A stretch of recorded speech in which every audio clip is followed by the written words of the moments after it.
The second segment of the Nightly News is brought to you by Labrie Credit Union. Labrie Credit Union. We are not a bank. We are better. Welcome back. Thank you for staying with us. Trinidad and Tobago has confirmed its first 2 cases of the COVID-19 Delta variant of concern. The variant was detected in 2 recently returned nationals who traveled from the U.S. and Guyana. They were handled according to protocols for unvaccinated returning nationals. In a release, the Health Ministry also said the first patient had traveled to Trinidad from the United States, the second had come from Mexico, transiting through Panama and then Guyana. The release reported, quote, as per existing quarantine protocols, the nationals provided negative PCR tests which were taken 72 hours prior to arrival. The nationals were immediately placed into state-supervised quarantine as per the protocols for unvaccinated adults. As a result of the positive COVID-19 results from their 7th-day swab, the persons were subsequently transferred and isolated in a state step-down facility. End quote. The World Health Organization says there have been confirmed cases of the Delta variant of COVID-19 in 142 countries.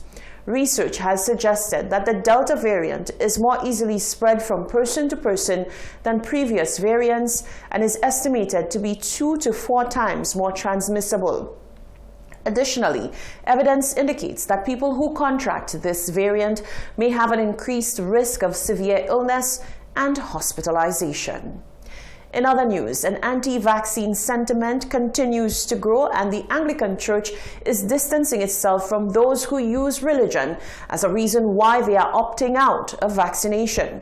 Chairman of the Christian Council, Christian Glasgow, says that to use the Bible as a shield from taking a vaccine is unwise. Any person who claims to be a Christian and is truly concerned about the Christian way is going to focus not on the end times and when it will take place, but will focus on the message Jesus gave, which was the end will come. When it is to happen, no one knows except the Father. But he has also encouraged us that our task is to live daily prepared for it, not trying to figure out when it will happen, how it will happen, and where it will happen, but to live daily experiencing and sharing with others the good news of Jesus, of God's salvation in Jesus Christ. I would therefore say to all anti-vaxxers who are claiming to be Christians and clinging to Revelation, you need to go back again and read the book of Revelation and prayerfully ask God to reveal truth to you. For it is in God's revelation of truth that you begin to understand what the prophecies there is about. And to my mind and to my limited knowledge, it is not about vaccination and anti-vaccination. That was the chairman of the Christian Council, Christian Glasgow, who is saddened by the actions of those who profess to be Christians for using the gospel as a crutch for not taking the COVID-19 vaccine. Glasgow was one of the early religious leaders to take the jab openly. He says that while he would not force anyone to take the vaccine, using scripture to justify not doing so is unfounded.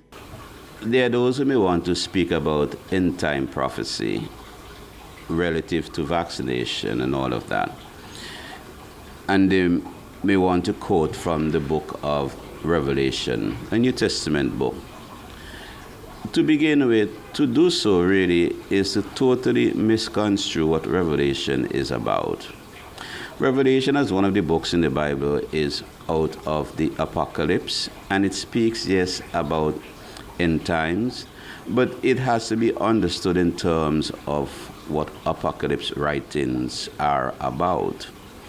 Yes, they convey messages using signs and symbols, so that those who are of the faith may understand the message that is being spoken, and those who are not of the faith will not be able to understand it. He encourages individuals to consider all the factors and do adequate research before choosing to take the vaccine or not. As a church leader, I see no reason why a person ought not to receive vaccination. I was among several church leaders who were in the early batch to receive vaccination on television, and also to encourage our membership within the church and St. Lucians in general to go out and to receive vaccination. And this was not just only talking.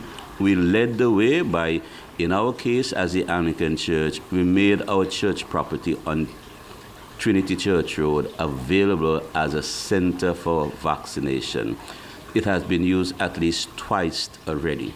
So this in itself is a tangible statement as to where we as Anglicans, as Christians, stand. As of August 10th, 2021, 33,120 individuals have received the first dose and 25,931 individuals have received the second dose of the vaccine.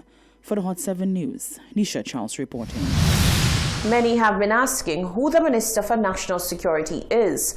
Home Affairs, which was previously joined with the National Security Portfolio, is now headed by Dr. Virginia Albert Poyott. Former Minister for National Security, Home Affairs and Justice, Herman Gill Francis, says he is baffled as to why there would be no Ministry of National Security. The former minister says now that the shoe is on the other foot, the new administration has a lot to learn.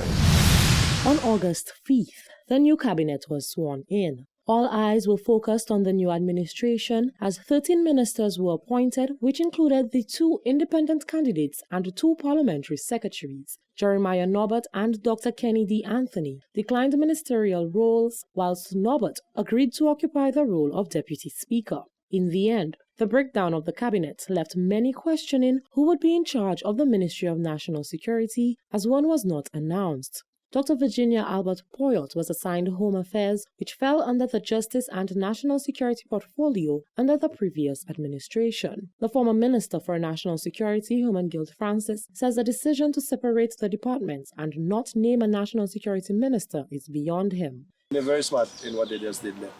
So they've broken up the ministry. The Attorney General is now the Attorney General and the Minister of Legal Affairs, which is almost what we call Minister of Justice. So he has that. And that's not strange. Other ages have had that.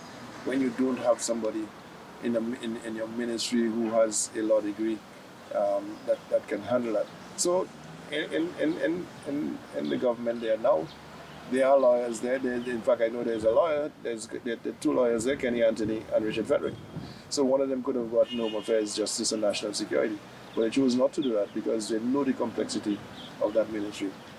And so it's been divided. And then I see Mrs. Poyott, is now the Minister of Home Affairs. But where's National Security? You know, National Security deals with the police, deals with borderly, deals with the fire service, and those issues. So where is National Security? Francis explained that in other Caribbean islands, such as Barbados, the prime ministers are responsible for national security. He says this department is one of the most important as it deals with the police force, fire service, and correctional facilities. I really thought that the prime minister would have embraced it and taken it upon himself. But again, he's not a lawyer, so I'm not too sure he feels comfortable in handling that department. But this is the most crucial department, national security. And everything will revolve around it. Your health issues, your security, everything comes around about national security. So I don't know the rationale, and I think maybe you can find out. Why is it that no person was given the portfolio for national security? I'm not too sure whether the Minister of Home Affairs is consuming that portfolio, but why hide it? You know, say that she is Minister of Home Affairs and National Security. If not, then say who is going to be, or whether they're waiting. And when Dr. Anthony says that he wants 6 months, but when he comes back in the next 6 months, he will be the Minister for National Security. Something has to be explained.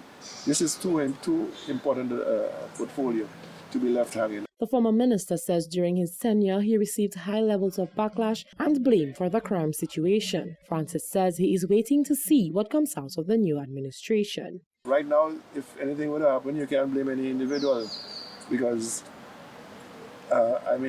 it's all of them working together, and they said now they will what to say is is the public and the police, and the police and the public. So all of us must work together to see to it that crime is decreased in the island. But like I said, it's time that we know who is the Minister for National Security. Francis says the new administration will have to show their teeth as they had a lot to say in opposition. Reporting for Hot 7 News, I am Genevieve Gonzalez. Meanwhile, the former minister says he believes he put up a good fight against now 6-time MP for Vieux Fort South, Dr. Kenny Anthony. Although unsuccessful at the polls, Francis says he has no intention of turning his back on the people of Vieux Fort South. For more than 2 decades, Dr. Kenny D. Anthony has represented the people of Vieux Fort South on a St. Lucia Labour Party ticket. At the last general election, former Minister for National Security Herman Gill Francis vied to unseat him, but despite his efforts, would lose by over 1,500 votes. Hot 7 met with the former minister, who says he believes he put up a good fight. I have no qualms about not winning the seat. I think I did well enough. I have promised the people in Vieux Fort, and I'm not going to leave them without somebody to fight for them. I will continue to fight for Vieux Fortians from my birthplace. And I just waiting to see what is going to happen. During the campaign, I did in fact say that Dr. Anthony is not going to last the 5 years. I know for a fact. And it has started to manifest itself in that there's a cabinet of ministers and he was not part of the cabinet of ministers. An excuse was given of 6 months for him getting medical treatment and doing some work as a lawyer. I don't buy into that. I know there are fundamental issues between him and some things that are happening in the party. The St. Lucia Labour Party defeated the United Workers' Party in the 2021 general election, winning 13 or 17 seats and the UWP capturing 2 seats. Francis conveyed his congratulations to the new Prime Minister, Philip J. Pierre. I have a soft spot in my heart for Philip J. Pierre, and I wish him the very best. I mean, we go back a long way. At St. Mary's College, I was his cricket captain, and he has made reference to that. So I have no animosity to anybody whatsoever. But when we are as politicians and we have children who are looking up to us as role models, and I expect that our word is our bond. So what next for the former minister? Will he remain on the political scene? I'm having some downtime. I'm looking to relax. I've been working all my life. Being the Minister of Home Affairs, Justice and National Security is not an easy portfolio. And so I had a lot of sleepless nights sometimes. I was blamed for a lot of for issues like crime, which was really unfair.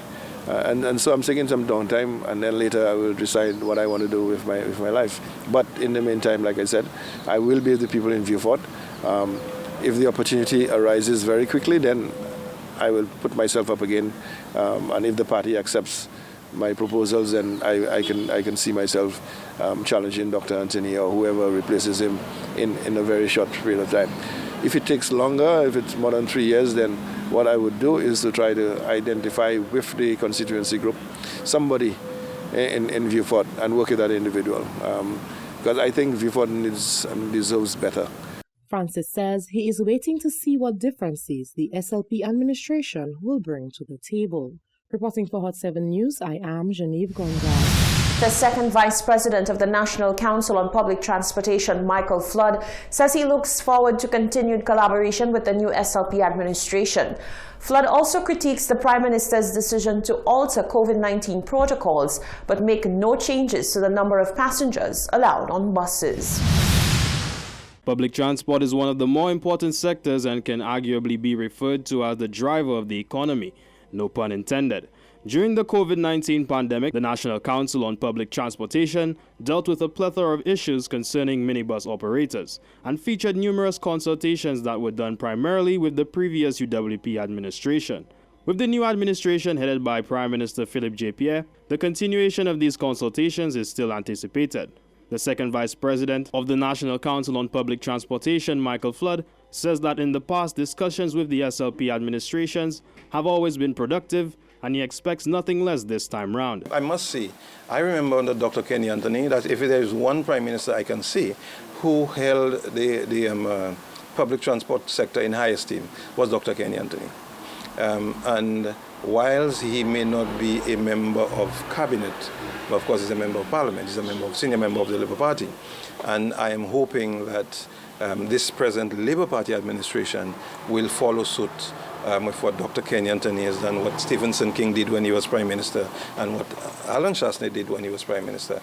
They need to understand at all times that the public transport sector plays a vital role, if not the most vital role when it comes to the economic development of this country. Taking a different route and switching gears, Flood says that because he always maintains the best interests of bus drivers at heart, he must critique the Prime Minister's decision to not reduce on the number of passengers allowed on public transport, saying that if we are serious about combating COVID-19, it must be tackled on all fronts. I believe part of the Prime Minister's address last night should have been to cut down on the amount of passengers per bus.